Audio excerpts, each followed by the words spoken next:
বাড়ির লোক হসপিটালে ভর্তি থাকলে যে সারাদিনে কতবার যেতে হয় হসপিটালে, সেটা তো আর বলার কথাই নেই। আর যেহেতু মেসো সিসিওতে ভর্তি আছে, তো সারাদিনে 3-4বার করে কিন্তু হসপিটালে যেতেই হচ্ছে। হয় আমি যাচ্ছি, নয় মামের বাবা যাচ্ছে। জাইম্বু তো সারাক্ষণ ওখানেই রয়েছে। তো এখন বাজে রাত 10:30, আর আমি এখন খাবার বানাচ্ছি। এখন আমি রাতের খাবার নিয়ে যাব। দুপুরের খাবারও খাইয়ে এসেছিলাম, আমিই গেছিলাম খাওয়াতে।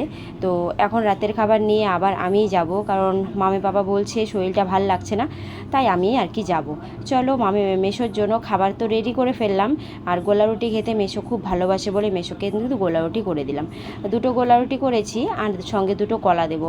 আর এদিকে মামু কিন্তু আমার সঙ্গে রেডি হয়ে যাচ্ছে যে হসপিটালে যাবে, কিন্তু রাত হয়ে গেছে তো অনেকটা, মামকে আর হসপিটালে নেব না।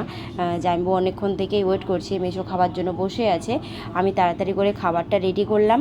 তো এই তো টিফিন বক্সে ঢাকনাটাও লাগিয়ে দিলাম। চলো এখন নিয়ে যাব হসপিটালে। মেসো এখন অনেকটাই সুস্থ, হয়তো কালকে ছুটি দিয়ে দিবে মেসোকে।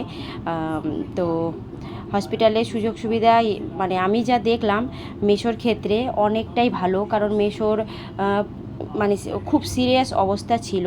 সেই জায়গা থেকে সিসিওতে ভর্তি করার পর মেসো এখন কিন্তু অনেকটাই সুস্থ, অনেকটা বলতে পুরোপুরি সুস্থ। কথাবার্তা ঠিকঠাকভাবে বলতে পারছে, সবাইকে চিনতে পারছে। আর মেসো যেহেতু 104 বছর বয়স, সে আন্দাজে মেসো যে মানে এত তাড়াতাড়ি সুস্থ হয়ে যাবে সেটা ভাবিনি, কিন্তু সত্যি খুব তাড়াতাড়ি সুস্থ হয়ে যাওয়াতে ভালোই হয়েছে। তো এই যে এখন আমি খাবার নিয়ে যাচ্ছি, তো মামা আমাকে এগিয়ে দিতে আসলো। মামও কিন্তু বায়না করছিল যাবে বলে, কিন্তু আমি মামকে নিয়ে যাব না, রাত অনেকটা হয়ে গেছে। তো ওই দেখো রাস্তাঘাট কিন্তু একদম ফাঁকা। চলো খাবারটা নিয়ে যাই। আর ফাঁকা রাস্তায় গাড়ি চালাতে ভালোই লাগে। দুপুরবেলা তো গ্যাঞ্জাম থাকে পুরো রাস্তাটা। আর জাম্বু অনেকবার করে ফোন করছে যে কতক্ষণে তুমি আসছো, যেহেতু অনেকটা সময় পেরিয়ে গেছে, খাবার টাইমটাও পেরিয়ে যাচ্ছে। বাড়িরও কিছু কাজকর্ম ছিল, সেটা সারতে সারতে অনেকটাই দেরি হয়ে গেল। যাই হোক, চলো এখন খাবারটা নিয়ে চলে এলাম। আর হসপিটালের বেডগুলি বাইরের রুমের দিকে একটু নোংরা বেডগুলি, এটা যদি পরিষ্কার পরিচ্ছন্ন রাখতো তাহলে কিন্তু খুবই ভালো হতো। এই বারান্দার সাইডটা আর কি খুব মানে প্রবলেম হয় এই সাইডটা দিয়ে যেতে।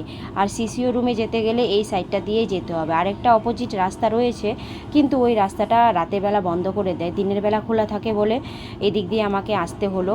তো তো সিসিও রুমের এদিকে চলেই এসেছি। এখন আমি খাইয়ে দেবো, আর ওখান থেকে ভিডিও করা অ্যালাউ নেই, তাই আমি ভিডিওটা এখানেই বন্ধ করে দিতে হবে আমাকে, কিচ্ছু করার নেই। জাম্বু সামনেই বসে আছে। চলো আজকের মতো টাটা, সবাই ভালো থেকো, সুস্থ থেকো। নেক্সট ব্লগ নিয়ে আবারও দেখা হচ্ছে।